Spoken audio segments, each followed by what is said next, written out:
Okay, welcome back to my channel, Math and Language. And for today, we have a math video and we're going to discuss laws of exponents. So we have 9 lessons starting with the introduction and the power of 1 rule. Lesson 2 is about negative exponents. Lesson 3 is about the product rule. Lesson 4 is quotient rule. Lesson 5 is zero exponents. And lesson 6 will be power of a power rule. Lesson 7 is power rule for products and quotient. Lesson 8 is fractional exponent. And the last lesson will be tower rule. So let's start with the first lesson. We have the introduction and the power of 1 rule. So, ang exponent is a shorthand notation for repeated factors. Kagaya ng 2 times 2 times 2 times 2 times 2. So, it appears 5 times. So, ang base mo ay 2 at ang exponent mo ay 5. Kasi 5 beses mo siyang inulit eh. Paano naman pag 3 times 3 times 3 times 3?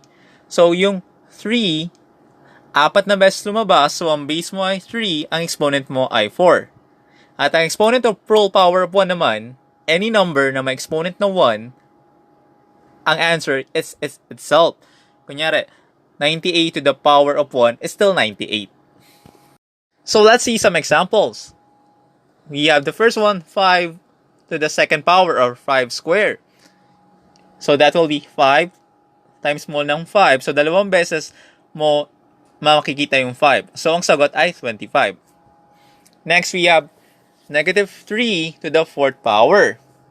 So, tatandaan nyo, ang mag-a-apply exponent dun sa base lang na 3. Hindi kasama yung negative. Kasi wala namang parentheses. So, that will be negative. Tapos yung quantity, 3 times 3 times 3 times 3. So, ang sagot, dun sa loob ng parentheses ay 81, tapos dun mo lang i-apply yung negative sign. Another example, we have negative 2 to the second power. So, dahil walang parentheses, ang pagbabasihan mo lang ng exponent, yung base lang na 2. So, equals sa negative, parentheses, 2 times 2, ang sagot ay 4. Tapos, dun mo lang i-apply negative, that will be negative 4. And last one, we have the quantity, negative 2 to the second power or square. So, that will be negative 2 times mo ng negative 2. Ang sagot ay 4. Kasi diba negative times negative ay positive. Moving on, let's go to lesson 2, negative exponents. Okay, paano naman pag mayroon tayong negative na exponent? So, let's say we have c to the negative n, magiging 1 over c to the n power siya. Paano naman pag 1 over c to the negative n? So, magiging c to the n naman siya. Baliktad lang. Okay, first one, we have 5 to the negative 2. So, gagawin mo, lagyan mo na ng 1, tapos fraction bar, at gawin mo yung 5 square. So, magiging positive na yung exponent. So, that will be 1 over 25. Second example, we have 1 over 5 to the negative 2. So, pag ganyan, mawawala na yung 1 sa taas, tapos magiging positive na yung exponent mo. So, that will be 5 squared is equal to 25. Kasi 5 times 5 ay 25. Alright, moving on, we have lesson 3, product rule. So, ano ba itong product rule na to? This rule states that to multiply two exponential expressions with a common base, ikikip mo lang yung base and i-add mo lang exponents. For yung example, c to the n, multiply mo sa c to the m is equal to c to the n plus m. Let's see some example ng number. First one, we have 5 squared, multiply mo sa 5 to the 5th power. So that will be 5 to the second power plus 5. So 2 plus 5 is 7. So that will be 5 to the 7th power. Second example will be 2 cubed times mo ng 2 square. So i-add mo yung 3 plus 2 kasi parehas naman yung base mo at minumultiply mo sila parehas. So 3 plus 2 is 5. So that will be 2 to the 5th power. Okay, move na tayo. Let's have lesson 4, quotient rule. Ano ba itong quotient rule na to? This rule states that to divide one exponential expression by another with a common base, keep the base and subtract the exponents. So kanina, nag-add tayo ng exponent. Pag bumultiply, dito mag-subtract naman tayo. Let's see, c to the m over c to the n is equal to c to the m minus n. So, m minus n lang yun. Pag mas malaki yung m sa n. Paano naman pag mas malaki yung n sa m? That will be 1 over c to the n minus m. So, ito yung formula natin. Let's see some example. We have 2 to the 5th power over mo lang 2 cube. So, that will be 2 to the 5 minus 3. So, 5 minus 3 is 2. So, ang sagot ay 2 square, which is 4.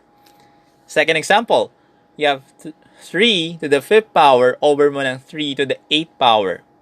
So, dahil mas mataas ang 8 sa 5 at sa denominator, so, sa denominator tayo magbabase. So, that will be 1 over 3 to the 8 minus 5. So, 8 minus 5 is 3. So, that will be 1 over 3 cube.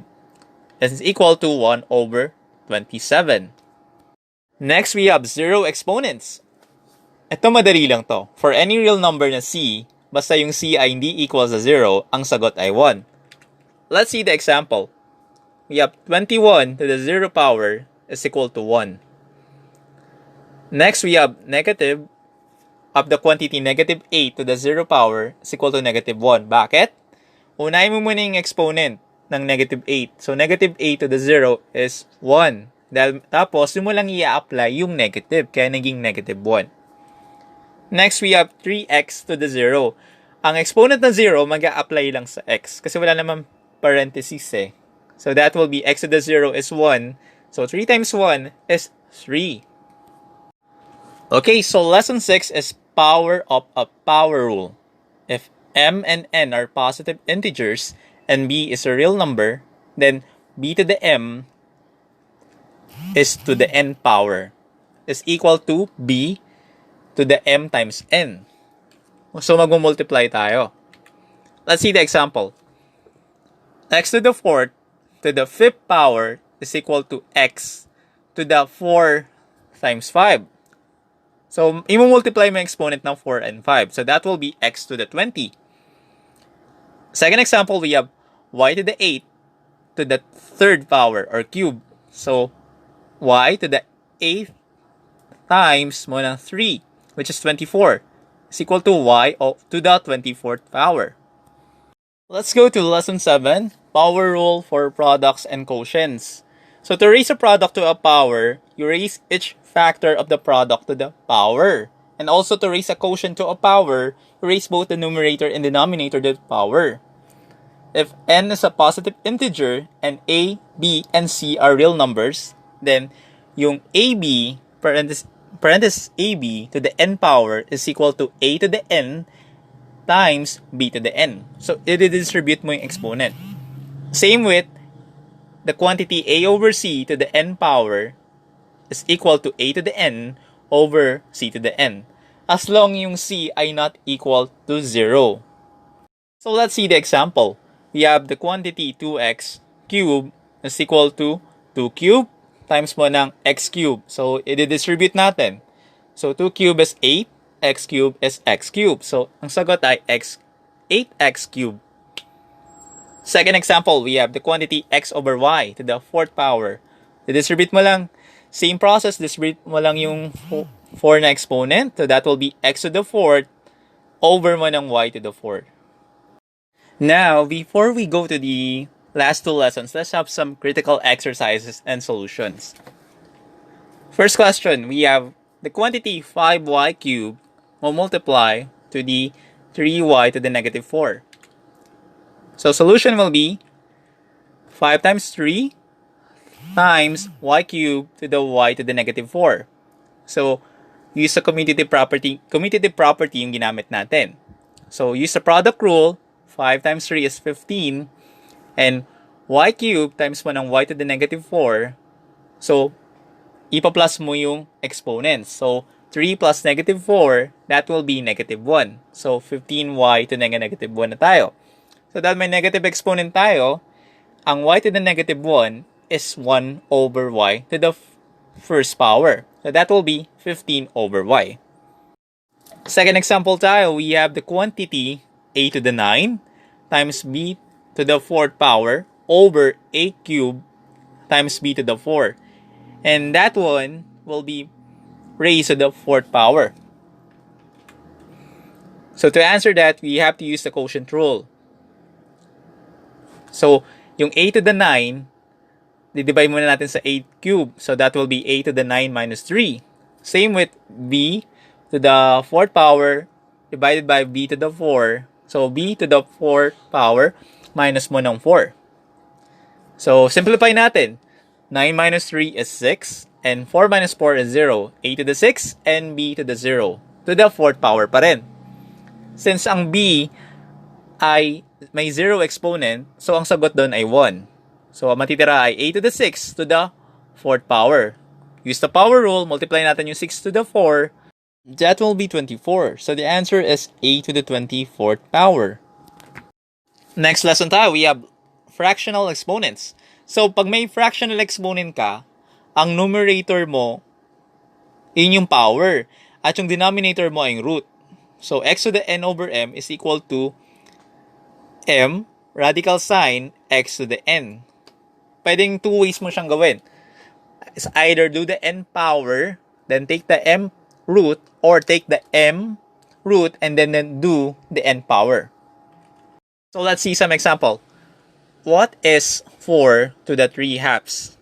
So equal mo siya sa 4 cube tapos square root. So that will be 8. Same din kung inuna mo yung square root ng 4, which is 2, tapos ang exponent mo ay 3, or 2 cube, 8 pa rin ang sagot. Second example is 27 to the 4/3. So that will be 27 to the 4. That will be 531,411. Kunin mo yung cube root nun, ang sagot ay 81. And last lesson, we have the tower rule. Sa tower rule naman, you have to work from top down, top to bottom tayo. For example, we have x squared, tapos another exponent ulit na 3. So, unahin mo muna yung 2 cube bago ka mag-x squared. So, 2 cube is 8, tapos dun ka lang mag-x to the 8. So, kanina, bakit may parenthesis tayo? Kasi, may parenthesis eh. Yun yung pa-prioritize natin yung parenthesis. Kasi pag walang parenthesis at dire-diretso yung exponent mo, unahin mo muna yung sa taas bago yung sa baba. And that's the end of the video for the laws of exponents. If you would like to comment or suggest another math and language video, please comment down below. Again, this is James, your math and language instructor. Please like and subscribe. Thank you. Bye-bye.